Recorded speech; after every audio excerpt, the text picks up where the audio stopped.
story from the history of Al-Andalus, where the Khalifa at the time, he wanted to find someone to marry his daughter.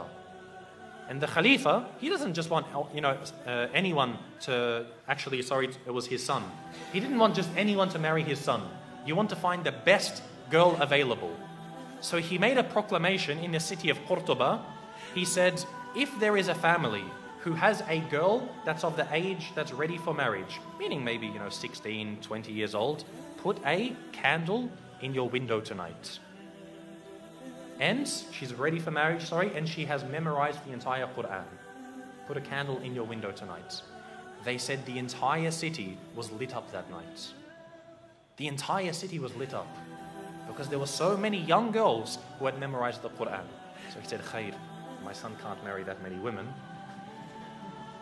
So he said the next night, any of you who has a daughter who's of the age to marry, who has memorized the entire Quran and also one of the certain books of Maliki fiqh, put a candle in your window tonight. It was said again that night, not as much as the night before, but almost again the whole city was lit up by candles. I would dare to say that if we were to ask about our entire ummah today, to have one girl who's of the age to get married, who has memorized the entire Quran and one of the books of Maliki fiqh, khalas, any book of fiqh, we would not have a single candle in our windows tonight. This shows the state of the ummah. And this is a sign that we see when our women are educated, the ummah is strong.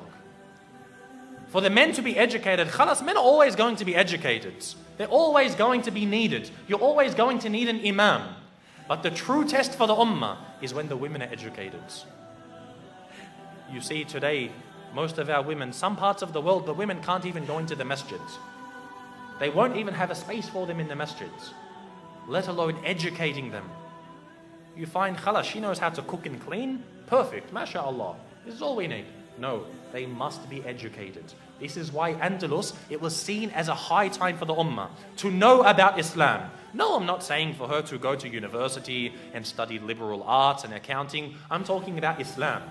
To come to the Islamic centers and to know her religion. We must have this because she is the one who is going to raise a nation.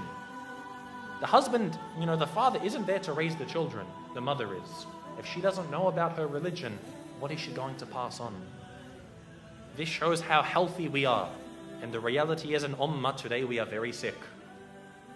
The women know nothing about Islam and our men are very uneducated. So we have to turn this around.